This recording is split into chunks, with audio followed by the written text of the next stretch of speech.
Boa tarde, ouvintes do Viver Bem Guaíba. Hoje, 27 de setembro, é o Dia Nacional da Doação de Órgãos, uma data que nos convida a refletir sobre solidariedade, vida e esperança.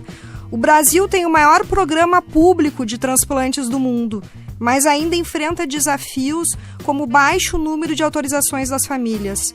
Para falar sobre a importância da doação de órgãos, com destaque para o transplante pulmonar, que é um dos procedimentos mais complexos e que pode transformar a vida de pacientes com doenças graves, recebemos aqui a doutora Fabiola Adélia Perim, cirurgiã torácica da Santa Casa de Porto Alegre e presidente da Aliança Brasileira de Combate ao Câncer de Pulmão e da Sociedade de Cirurgia Torácica do Rio Grande do Sul. Ela também fez história ao ser a primeira mulher a realizar um transplante de pulmão no Brasil. Seja muito bem-vinda, doutora Fabiola. Muito obrigada, Paula. Boa tarde, ouvintes. É um prazer enorme. Eu agradeço a oportunidade da gente estar aqui falando de um tema tão nobre que é a doação de órgãos e o transplante especificamente do pulmão. Perfeito, doutora. Para a gente começar aqui a nossa entrevista, qual é a importância de falarmos sobre doação de órgãos, especialmente neste 27 de setembro? O Setembro Verde tem essa data como um marco para a gente lembrar e para a gente trazer à tona esse assunto que é tão delicado. A doação de órgãos, ela ocorre no momento que a família está perdendo alguém que ama, né? Geralmente por uma causa súbita, um acidente automobilístico, eventualmente queda, ou às vezes uma morte violenta, fruto da violência urbana, em outras vezes não menos sofrido, mas de causa natural, como um acidente vascular encefálico, que a gente chama comumente de derrame cerebral. São as causas mais frequentes de mortes, e muitas vezes pacientes jovens. Então, esse ato da doação, ele é muito bonito e é uma abnegação do seu sofrimento em prol da vida de alguém desconhecido. Com certeza. Tem que ter uma cabeça muito boa, né? Uma mente aberta também para ajudar É um o ato próximo. que, na verdade, ele deve ser conversado antes, né? A gente não tem esse costume de falar sobre a morte no almoço do domingo. É verdade. Mas, de alguma forma, isso deve ser trazido à tona, porque, de maneira geral, a gente vê que as pessoas que tiveram a sua vida ceifada e que tinham conversado com a família do seu desejo de doar órgãos, isso sempre é respeitado pelos familiares. Olha só, então isso é importante destacar para os ouvintes aqui, de poder conversar com seus familiares, né, desse desejo. Não só deixar isso registrado, às vezes, em documento, identidade, enfim, que se coloca sou o doador, mas poder verbalizar isso, né, doutora? Exato, poder conversar com os seus próximos. O transplante de pulmão é um dos mais complexos entre os transplantes de órgãos. Em que casos ele é indicado?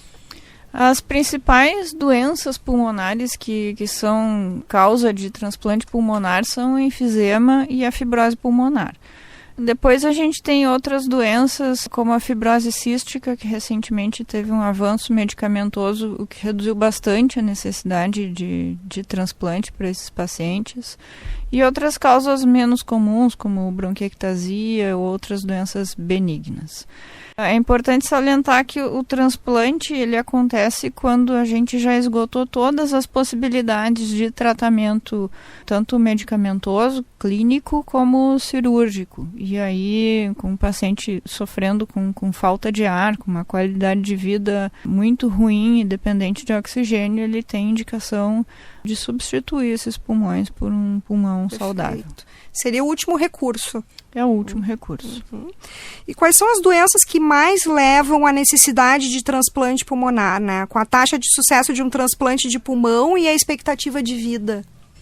A gente tem como uma expectativa de vida para pacientes que entram em lista uma média de 2 anos, né? Tanto que os pacientes de pulmão, quando a gente não faz o transplante, a gente tem aumento da mortalidade em lista de espera. Na época do Covid, isso foi muito marcante, a gente não tinha UTI disponível, não tinha como cuidar dos pacientes, muito menos dos doadores, não tinha onde fazer o transplante. Eu imagino. Foi o primeiro ano desde a criação do serviço de transplante pulmonar na Santa Casa, onde tivemos mais óbitos em lista do que transplantes realizados. A gente não tem alternativa, né? Na época da enchente também, doutora? Na época da enchente também tivemos dificuldades logísticas, né? De buscar órgãos, às vezes até em outros estados, né? Uhum. Mas hoje já se conseguiu recuperar, vamos dizer... Tem se recuperado. A taxa de doação e de transplantes depois do Covid ainda não chegou aos números que tínhamos antes. Em 2018, ali na Santa Casa, a gente chegou a fazer 50 transplantes no ano. E o ano passado, a gente encerrou o ano com 25 transplantes. Estamos aquém ainda. Mas é um número bem considerável, né, de transplantes. E como funciona o processo para que um paciente entre na fila e tenha acesso ao transplante de pulmão no Brasil? Existem critérios de gravidade das doenças. Esses pacientes já são acompanhados por pneumologistas, né? Eles já tratam a fibrose, o enfisema, ou a fibrose cística, a bronquiectasia, a linfangioliomiomatose e outras doenças que levam à necessidade do transplante. Conforme essas doenças vão se agravando, existem critérios que indicam que esse paciente deve consultar com uma equipe de transplante. E preenchendo os critérios, eles são avaliados num contexto global de saúde. A gente precisa saber se esse paciente tem uma saúde cardíaca suficiente para tolerar o transplante. Esse paciente ele tem que estar no sistema de fisioterapia que a gente chama de reabilitação pulmonar. Ele não pode estar muito acima nem muito abaixo do peso e existe uma equipe de nutrição que auxilia nisso. Então, esse paciente ele é cuidado de uma maneira global. A gente chama isso de uma avaliação multidisciplinar, onde participam também psicólogos, assistentes sociais, enfermeiras que nos auxiliam na vacinação desses pacientes. Então, a saúde dele, debilitada por causa da doença pulmonar, ela tem que ser tratada como um todo para que ele consiga tolerar, superar o transplante. Claro, é um cuidado integral, né, doutora Fabiola? Cuidado integral que começa antes do transplante e se segue depois do transplante também.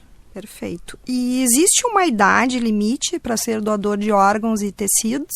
É uma dúvida muito recorrente, né? A gente, tanto para doar quanto para receber um transplante, a gente tem números que nos norteiam. Mas, por exemplo, todos conhecem uma pessoa de 60 anos que parece que tem 40 e outras que parecem que tem 70. Então, o número nos norteia, mas existe uma avaliação individual. Pulmão, teoricamente, 60 anos seria um limite para doar, mas a gente já utilizou pulmões de pacientes mais velhos do que 60 anos. Transplante também, a gente já transplantou pacientes com 73 anos e eles evoluíram bem.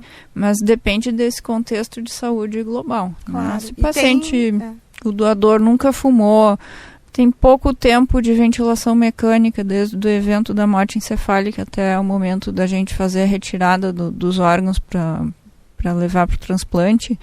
Então, tem vários critérios ali da própria circunstância que nos permitem extrapolar um pouco esse limite numérico. E tem relação, doutora, assim, a idade, vamos dizer, do doador e o paciente que vai receber? É claro que um pulmão de 20 anos que nunca fumou é melhor do que um de 40, que é melhor do que um de 60. Mas a gente tenta equilibrar essa demanda de doadores que a gente chama de ideais com a necessidade que a gente tem em lista de espera. Então, mundialmente, a gente tem essa classificação de doadores ideais e de doadores limítrofes, que não tem todos os critérios para serem ideais, mas num contexto geral aquele pulmão ainda está bom e a gente sabe que esse pulmão vai se desenvolver bem. Sabemos que o câncer de pulmão é uma das doenças mais incidentes e letais do país. Como é que a descoberta precoce pode mudar esse cenário?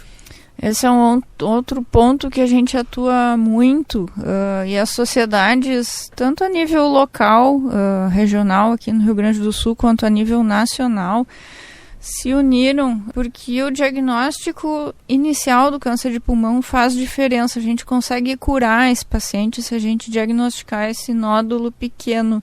E nessa fase, ele não causa sintomas. O câncer de pulmão, ele se desenvolve silenciosamente.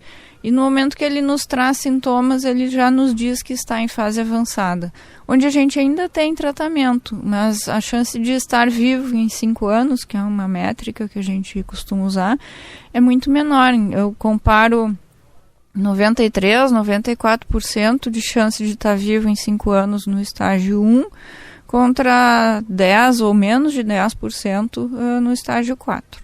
Então, pacientes que fumam ou que já fumaram, mesmo que tenham parado há mais de 20 anos e que tenham mais de 50 anos, eles devem procurar um pneumologista, um cirurgião torácico, para começar a fazer o rastreamento, que é feito com uma tomografia de tórax uma vez por ano. Essa tomografia não tem contraste e ela é feita com baixa dose de radiação, para ao longo do tempo ela não causar malefício para esses pacientes. É mais ou menos como fazer mamografia todo ano, como dosar o PSA. A tomografia de tórax deve fazer parte da avaliação anual de saúde das pessoas com mais de 50 anos que fumam ou que fumaram. No caso também de pacientes com histórico de bronquite, no caso fibrose cística. Os pacientes com essas doenças já têm a sua linha de acompanhamento, né? Mas muitas vezes as doenças coexistem. Por exemplo, o cigarro também é uma importante causa do que a gente chama de DPOC, que é a doença pulmonar obstrutiva crônica, ou enfisema. Então, esses pacientes, eles têm o mesmo fator de risco, que é ter fumado, tanto para o câncer quanto para o enfisema. Então, esses pacientes devem ser acompanhados mais de perto. E até serve de alerta, né, doutora, para os cigarros eletrônicos. A gente vê essa juventude aí, gostaria que a senhora fizesse alguma consideração em relação a isso, para alertar aqui os ouvintes que acham que não tem problema, é mais leve, os conhecidos como vapes. Né? O cigarro eletrônico, agradeço, é muito importante esse chamado. O vapor substituindo a fumaça dá a impressão de que eles são menos danosos para a saúde, mas isso não é verdade.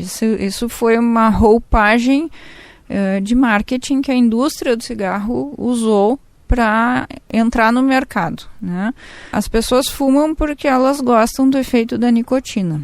E a nicotina dos cigarros eletrônicos, ela é manipulada, ela tem menos efeito colateral, ela tem menos náusea, menos tontura, ela não irrita a garganta.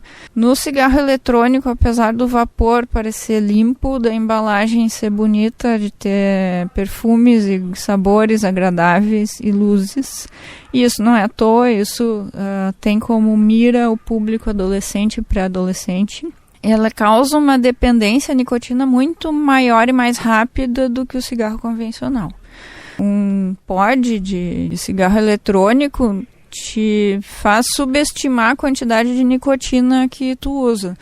É comum a gente ver usuários de cigarro eletrônico fumar o equivalente a 70 cigarros por dia. Meu Deus. Isso é muito cigarro. E eles causam tanto malefício quanto o cigarro comum em relação a alterações pulmonares. Eles pioram asma, eles pioram doenças cardíacas, aumentam o risco de infarto, aumentam o risco de AVC, tanto quanto o cigarro comum. No adolescente, ele muda o sistema cerebral do que a gente chama de sistema de recompensa. Então, essas crianças, jovens, ficam mais propensos a usarem depois algum tipo de droga que não seja só a nicotina. A gente não tem tempo de uso suficiente, mas já tem estudos que mostram modificações celulares, principalmente na mucosa da boca, nos dizendo que isso sim causa câncer. Inúmeros materiais tóxicos que a gente resgata do vapor, do cigarro eletrônico, e acima de tudo uma doença nova. Exato. Que é o que a gente chama de EVALI, que é uma lesão pulmonar aguda causada por cigarro eletrônico, que leva jovens à morte, jovens previamente sadios, alguns com necessidade de transplante, a gente tem relatos fora do país. E aqui na Santa Casa a gente tratou um jovem de 23 anos que começou a fumar o cigarro eletrônico com a ideia de parar de fumar o cigarro convencional, que ele não conseguiu, ele fumava os dois. E ele teve lesão pulmonar aguda, foi para ventilação mecânica, a ventilação mecânica não era suficiente, ele foi para ECMO, que é uma membrana de oxigenação extracorpórea, um aparato complexo que bom que temos isso disponível. Verdade. A gente conseguiu salvar a vida dele, mas ele ficou com sequelas pulmonares. Quer dizer, daqui a alguns anos se pode ver, grandes candidatos a transplante se não pararem de usar os cigarros eletrônicos. Se não tiverem óbito por infarto ou por outras doenças pulmonares antes. Quer dizer, então, serve de alerta. Cigarro eletrônico, é importante dizer que ele é proibido no Brasil. Aqui em Porto Alegre é proibido usar cigarro eletrônico em ambientes fechados e é importante para quem está no ambiente, existe o fumo passivo e ele causa malefícios à saúde de quem está em volta. Então, se tiver alguém fumando um cigarro eletrônico no restaurante que você está, você pode pedir que alguém tome alguma providência que aquele cigarro... retirar, sim, que às vezes nos ambientes fechados se permite, que é um absurdo, né? Ele não causa fumaça como cigarro comum, não incomoda tanto, né? Exatamente. Às vezes é até difícil a gente perceber que tem alguém fumando. É importante, mais uma vez, esse alerta. Doutora Fabíola, Santa Casa de Porto Alegre é referência nacional em transplantes. Quantos transplantes de pulmão já foram realizados na instituição? A gente soma hoje 793 transplantes. O primeiro transplante foi realizado em 1989. O Dr. José Camargo é o pioneiro do transplante de pulmão no país e na América Latina. 10 anos depois foi realizado o primeiro transplante pulmonar com doadores vivos na Santa Casa. Também foi um pioneirismo do Dr. José Camargo. E foi o primeiro lugar fora dos Estados Unidos que realizou esse tipo de transplante. E seguimos sendo o único centro que o faz aqui no Brasil. É uma alternativa pela carência que a gente tem de órgãos doados e a urgência, geralmente, de pacientes pediátricos, mas a gente já tem casos de pacientes adultos também com essa forma de transplante. E o Rio Grande do Sul é um dos estados que mais faz transplantes? Em números absolutos, a gente fica, claro, abaixo de São Paulo. Mas quando a gente vê o número de transplantes por milhão de habitantes, o Rio Grande do Sul está na frente. No Brasil, se projetou para 2025 que a gente realizasse uma taxa de 1,0 transplante por milhão de habitantes. Atualmente, a média nacional está em 0,5, abaixo do projetado. São Paulo está em 1,2 e o Rio Grande do Sul em 3,6. Olha só. Mas a gente ainda está muito atrás de Estados Unidos e de alguns países da Europa, onde esse número chega perto de 5. Que tem a ver também com essa questão da doação de órgãos, né? A principal causa de não poder utilizar órgãos de um potencial doador é a recusa familiar. Ela está em torno de 47% e nunca baixou de 40%. É muito alto. É muito alto. Depois da recusa familiar, a gente tem algumas condições médicas que impedem a utilização desses órgãos, que está em torno de 17%, 16% aqui no Rio Grande do Sul. Olha só. E além do pulmão, que outros órgãos e tecidos a Santa Casa realiza, né, em termos de transplantes, como impacta na vida dos pacientes, né?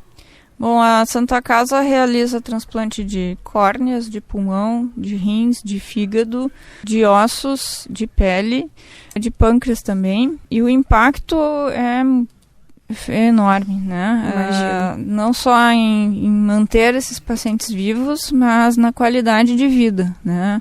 O transplante de pulmão, você imagina que o paciente está preso ao fornecimento de oxigênio 24 horas, tem dificuldade para se alimentar, tem dificuldade para tomar banho, porque causa falta de ar. Uhum.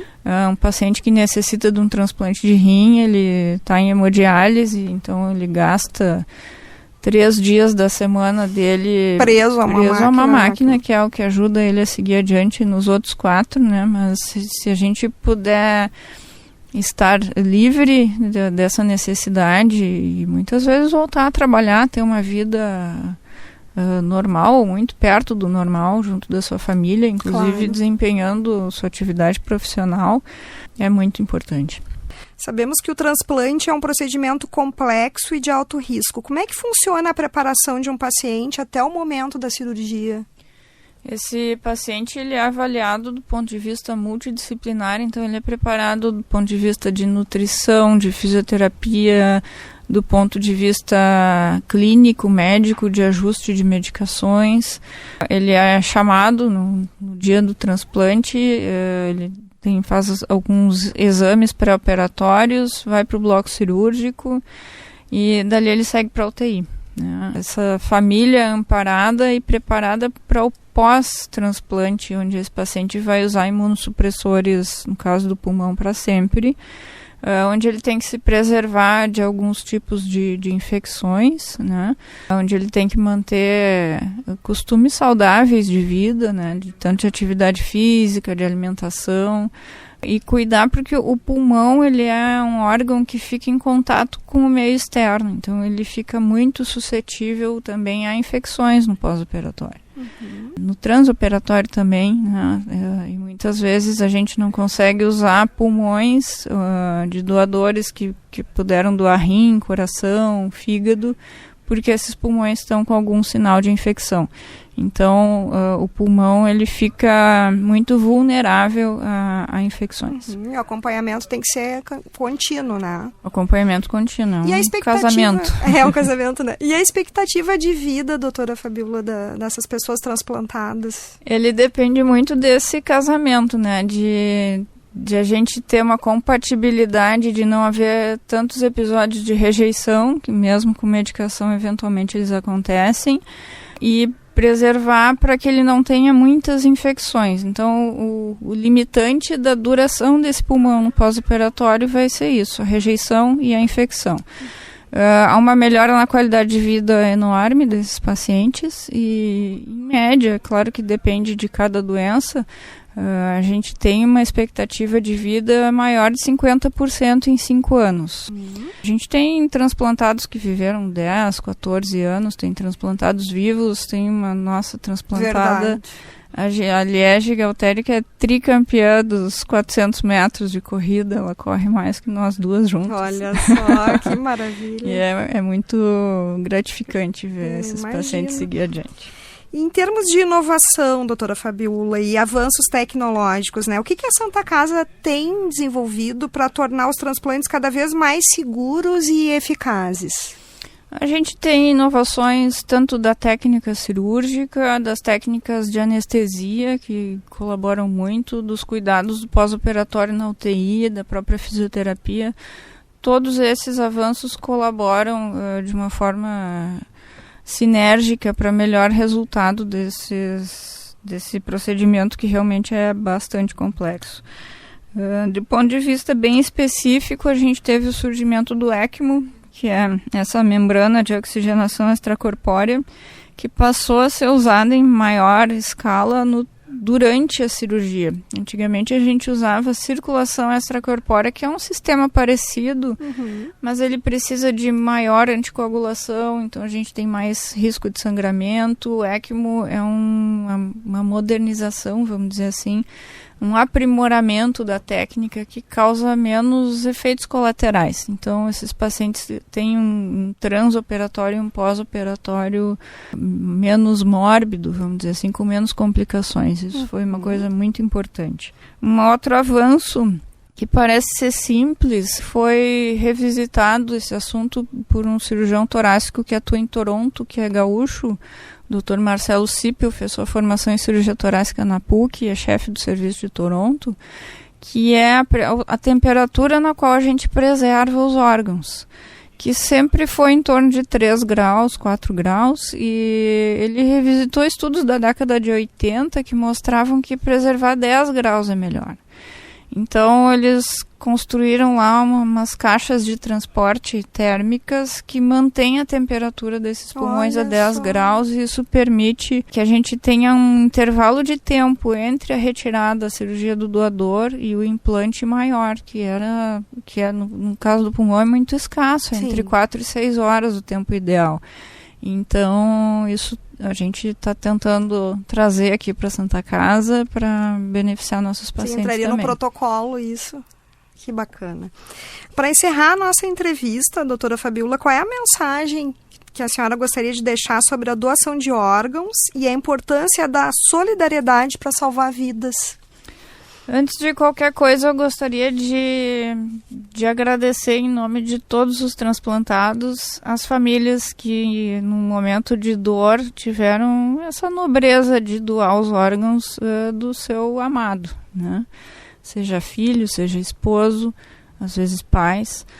A segunda coisa importante é que a gente converse sobre doação de órgãos, sobre o seu desejo de quando eu morrer, o que eu quero que façam com o meu corpo. Eu quero sim ajudar 8 pessoas, né? A Santa Casa tem uma campanha que fala que 1 salva 8. A gente pode salvar até 8 pessoas com a doação de órgãos de um único doador. Isso deve ser conversado antes, e a gente tem visto essa experiência de que se foi falado sobre isso, a família naquele momento de dor consegue sublimar todo o seu sofrimento e cumprir o desejo dessa pessoa que teve morte e doar os seus órgãos. Ressignificar, né? Ressignificar, de alguma forma, seguir adiante a vida. É, né? Verdade. Doutora Fabiola, muito obrigada pela sua participação e por compartilhar conosco informações tão valiosas. Eu que agradeço a oportunidade de falar de um tema tão nobre e tão próximo da gente, que vê esse sofrimento das pessoas que estão esperando por um órgão a cada dia. A expectativa será que vem hoje, e de como a gente pode ajudá-los. Muito obrigada. Sim, né? Isso aí. Lembramos a todos os ouvintes que doar órgãos é um ato de amor e pode transformar muitas vidas. Converse com sua família sobre esse desejo, pois a autorização familiar é essencial. Hoje, no Dia Nacional da Doação de Órgãos, reforçamos que cada doação é uma nova chance de vida. O Viver Bem Guaíba tem o patrocínio da AF Educação Médica, o maior hub de educação médica do Brasil está em Porto Alegre. Não saia daí, no próximo bloco, mais conteúdo para você viver com saúde e bem-estar.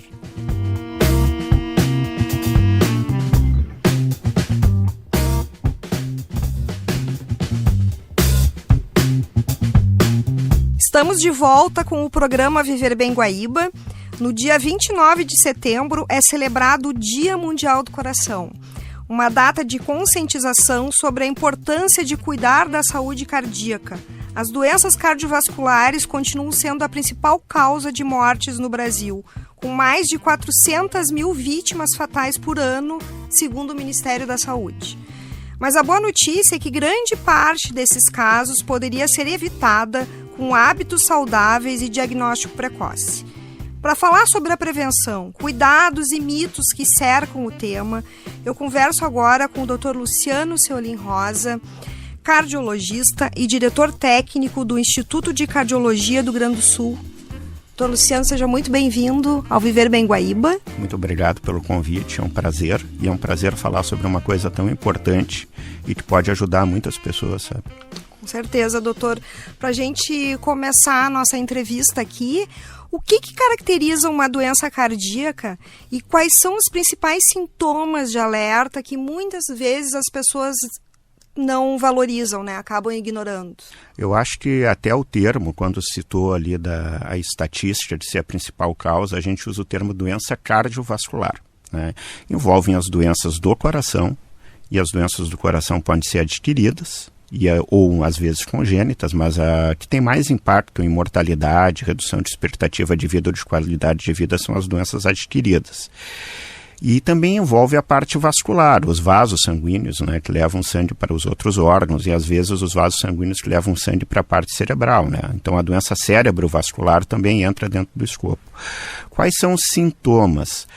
Uma das principais doenças relacionadas com a doença cardiovascular, tá, com o desenvolvimento de doença cardiovascular, por incrível que pareça, ela não tem sintoma nenhum, que é a hipertensão.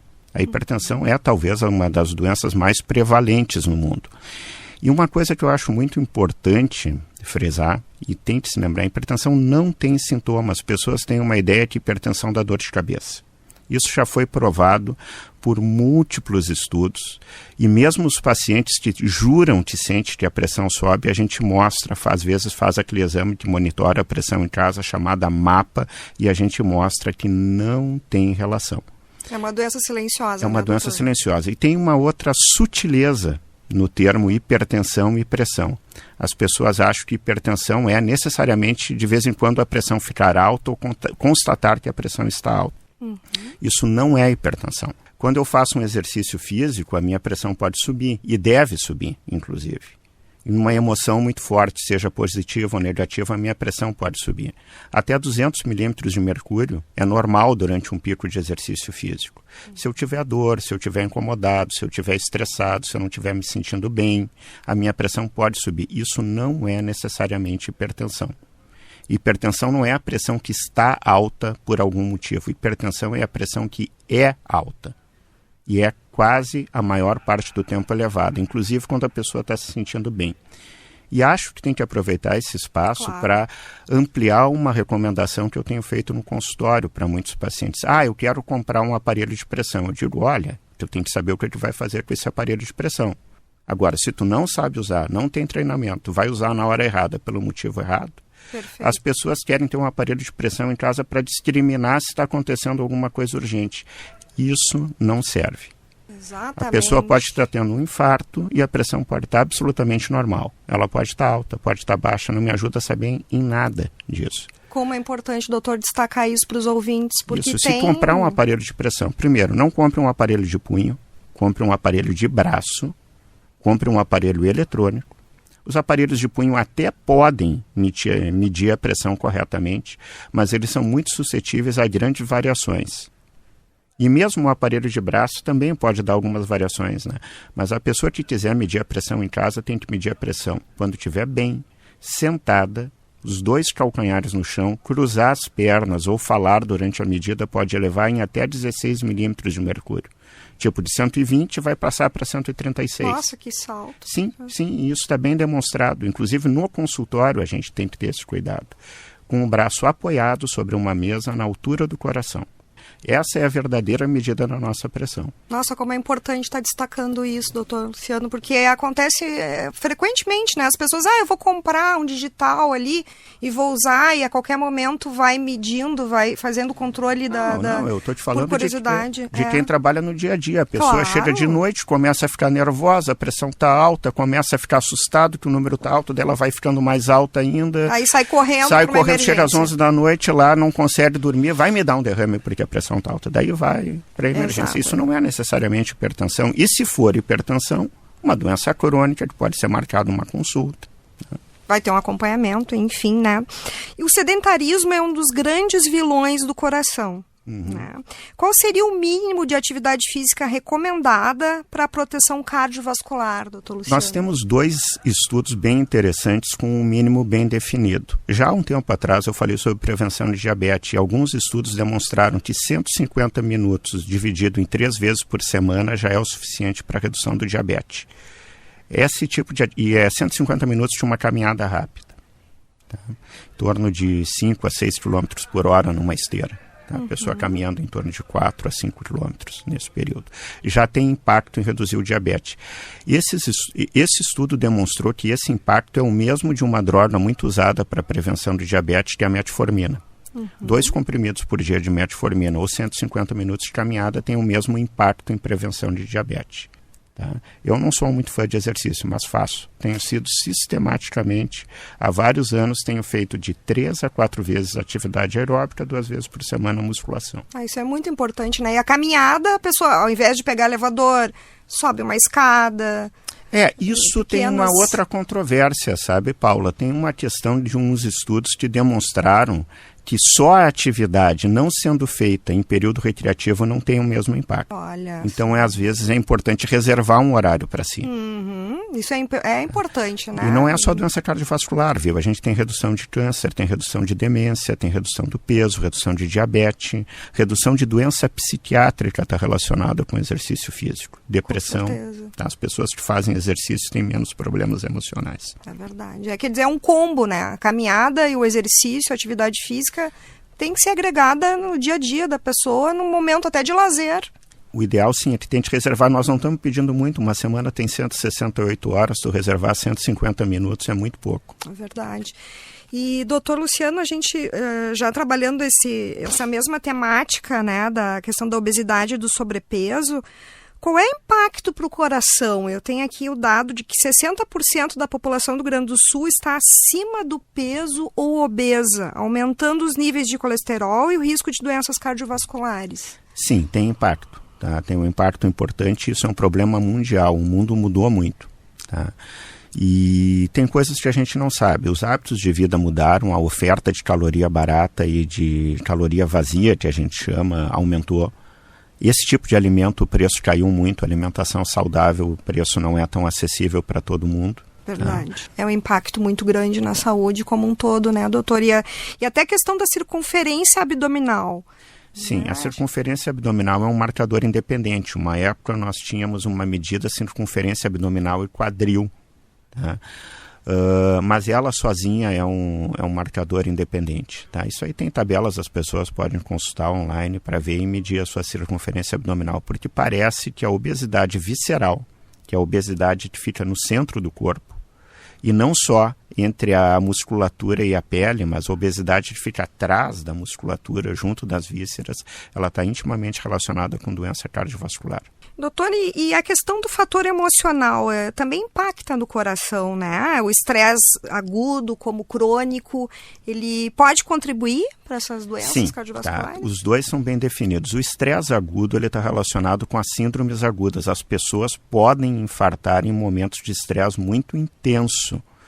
Tem um estudo muito interessante em São Francisco, que é um lugar na Califórnia, que é um lugar que tem bastante terremoto. Durante terremotos tem uma incidência maior de infarto. Uma situação intensa de estresse pode desencadear infarto. A pessoa infartar durante um assalto, a pessoa infartar durante um estresse emocional. Mas aí a pessoa que já tem, vamos dizer... Sim, normalmente essa pessoa tem que ter placas ateroscleróticas. Mas o estresse crônico, ele também ajuda a desenvolver a aterosclerose. Isso é bem demonstrado por fatores diretos do estresse, de ativação de células do sistema imune, de outros fatores humorais que circulam, como também o estresse crônico direciona a pessoa a hábitos de vida recomendáveis. Né? Tem uma relação entre pessoas com depressão e pessoas com ansiedade, maior consumo de cigarro. Sim, o álcool também, né? Que é importante. O álcool também. O álcool é uma coisa até importante para a gente falar, né? Porque durante anos se circulou um mito que beber vinho todo dia faria bem para o coração, que não é verdade. Pessoas que consomem pouco álcool talvez sejam até mais saudáveis, mas elas consomem pouco álcool porque são mentalmente mais saudáveis, são mais equilibradas. Né? Mas isso é importante aproveitar esse espaço porque, lamentavelmente, se criou um mito de que não tem que consumir porque as protoanticianidinas, porque o resveratrol. Quando se estudou esses elementos sozinhos, não houve diferença. Em termos de alimentação, doutor Luciano, quais são os grandes vilões do coração? Atualmente, da alimentação, eu acho que o maior vilão que sobrou o maior vilão é o açúcar. Tá? O maior vilão do coração.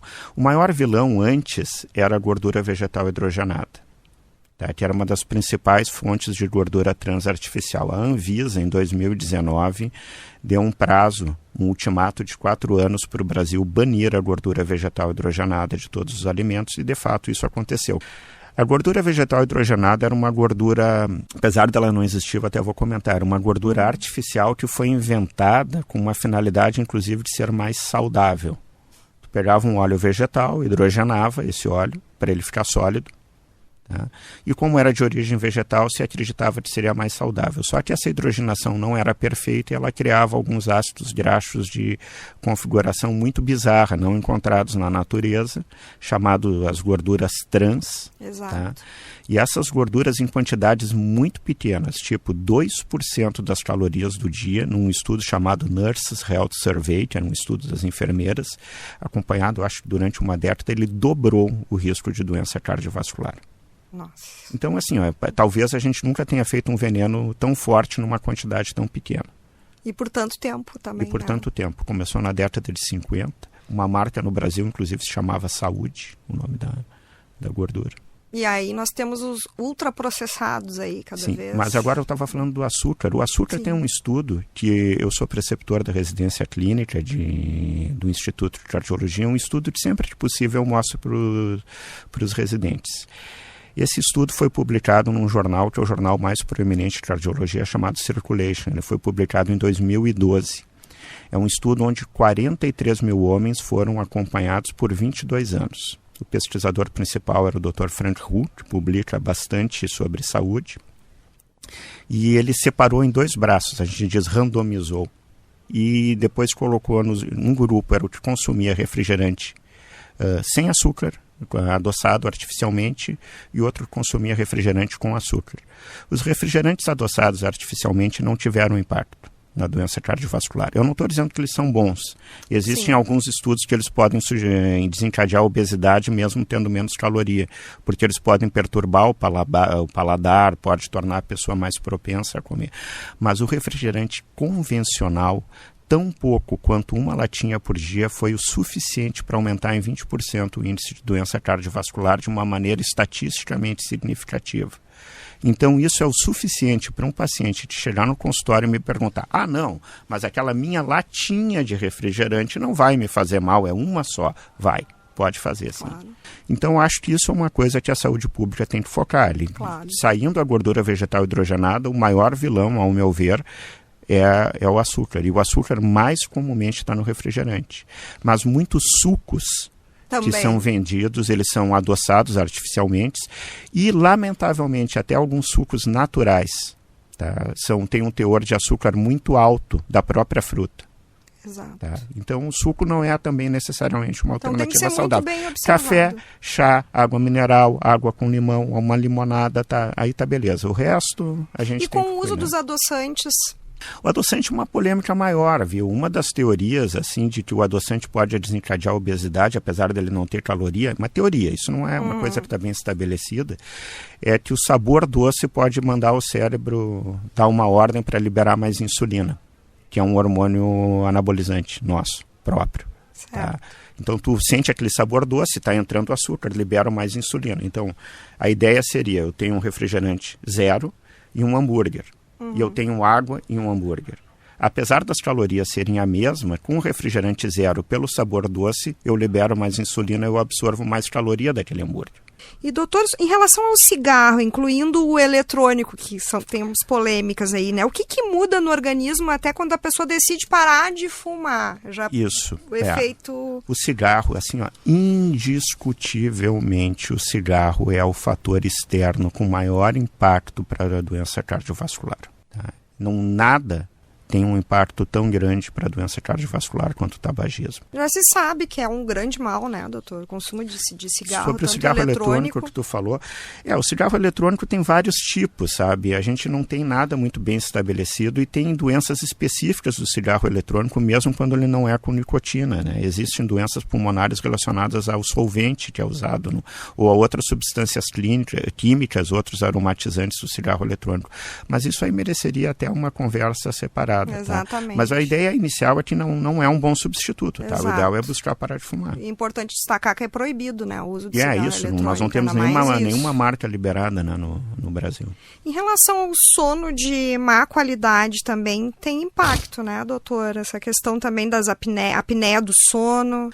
Dormir mal tem um impacto muito grande, mas dormir mal é um sintoma frequente de alguma coisa que não está bem, tá? Então, dormir mal pode ser sintoma de problemas mais sérios. E a apneia do sono não quer dizer... A pessoa dorme mal, mas ela pode até não ter essa percepção que dorme mal. Ela pode chegar, deitar acordar no outro dia e não saber. Então, a apneia do sono tem 2 indicadores. Um é o parceiro, tá? Ou a parceira, dizendo não, ele ronca muito, daí a gente manda fazer a polissonografia. Tá? E meia pessoa que vive sozinha, aquela pessoa que está sempre cansada, tá? E que também tem, assim, a apneia do sono pode dar em magro, mas ela tem uma prevalência maior em quem tem sobrepeso e obesidade.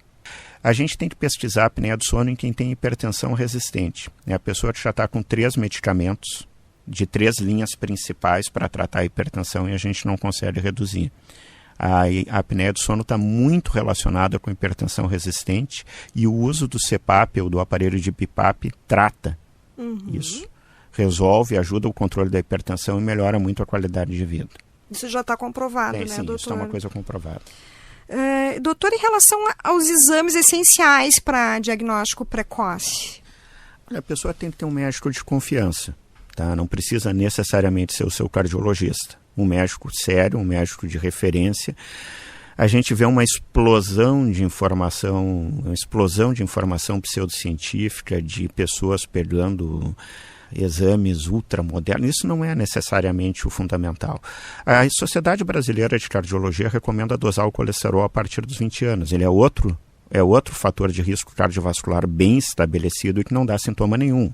Eu não vou ter sintomas por ter colesterol alto. Só dosando que eu vou saber. Exatamente. Tá? Então, a partir dessa idade, a pessoa deve consultar com o seu médico de confiança. Se os exames estão bons, ela pode ter um intervalo maior. Pode repetir só 5 anos depois. Não é hipertenso, não fuma, faz atividade física, está tudo ok. Pode repetir muito tempo depois. O hemograma é uma análise do sangue em si, né? Um exame de sangue, e além do hemograma, ele analisa os outros fatores, né? Mas não precisa grandes exames, tá? Não precisa. Isso pode ser necessário em alguns pacientes. O que a gente recomenda, as sociedades cardiológicas recomendam, é o uso de scores. E esses scores devem ser feitos pelo médico. Já foi demonstrado que só a percepção subjetiva do médico não é tão boa quanto usar um score. Nesse score, tu vê se a pessoa já tem doença. Se ela já tem doença, ela já pontua muito alto risco, né?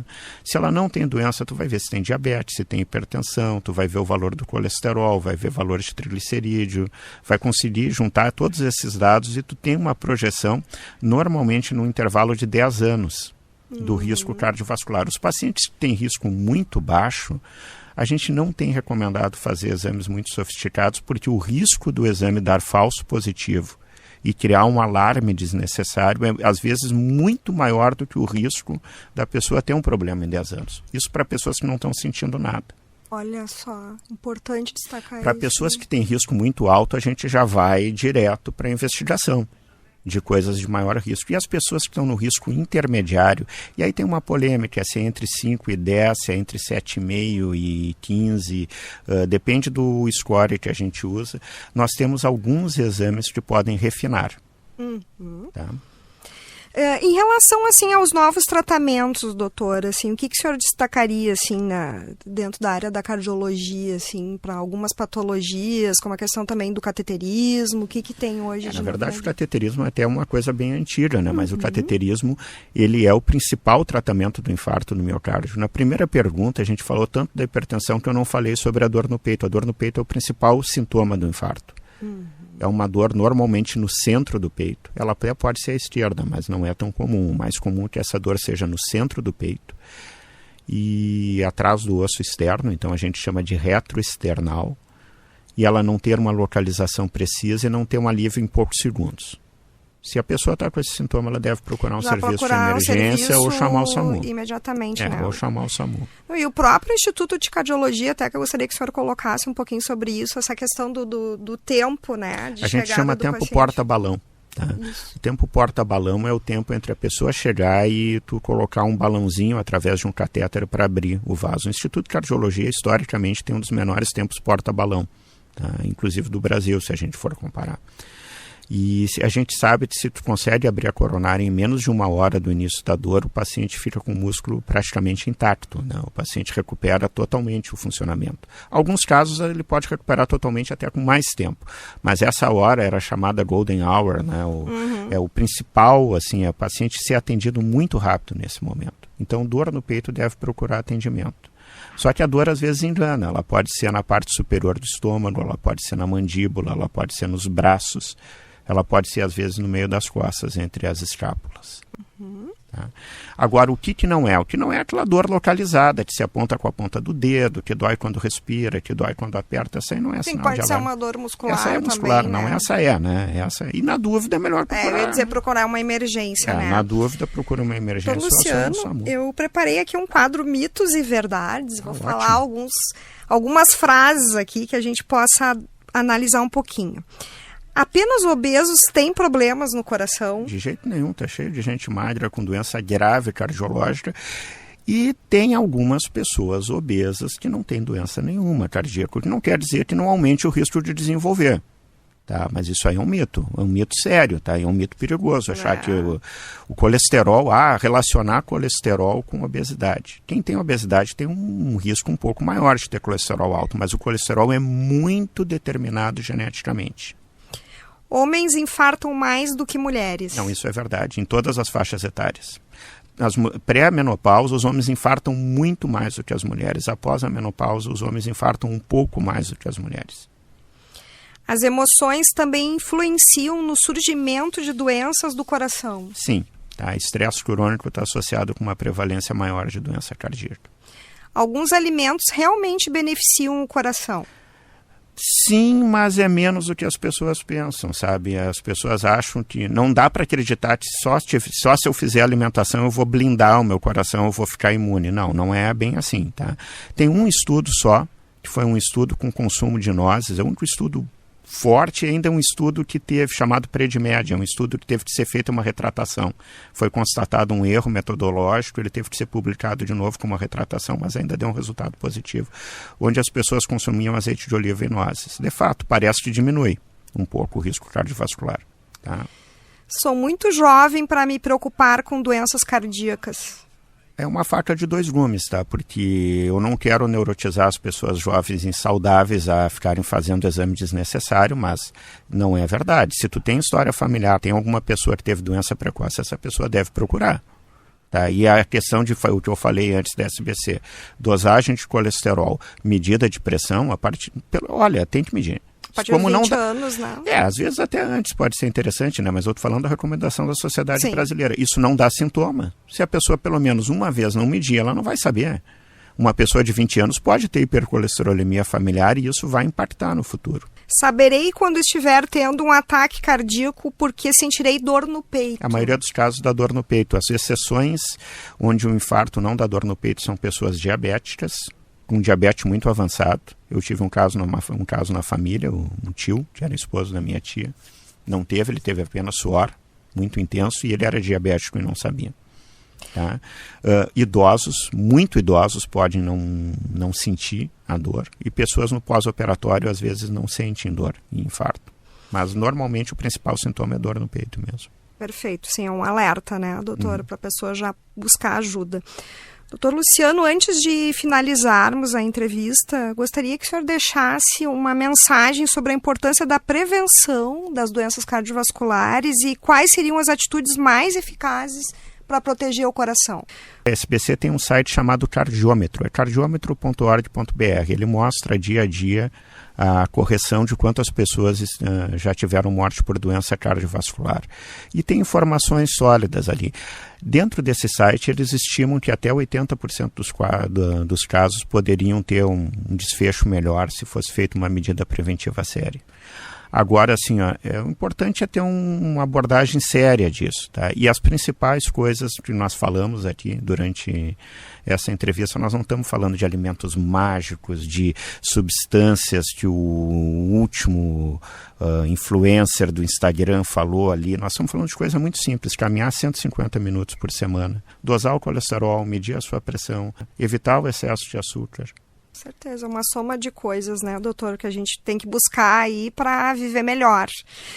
Doutor Luciano Ciolin Rosa, que é diretor técnico do Instituto de Cardiologia do Rio Grande do Sul, muito obrigada pelos esclarecimentos sobre as doenças do coração. Eu fiquei muito feliz de ter esse espaço, essa oportunidade para poder falar sobre uma coisa tão importante. Que o Dia Mundial do Coração, no próximo dia 29 de setembro, seja um convite para todos nós cuidarmos mais da nossa saúde. Na mesa de áudio, Jefferson Gomes. Na técnica, Cleiton Lopes e Giorgio Brum. Produção e apresentação de Paula Sá, gerência de jornalismo e esporte Rafael Sequim e direção geral de Claudinei Girotti.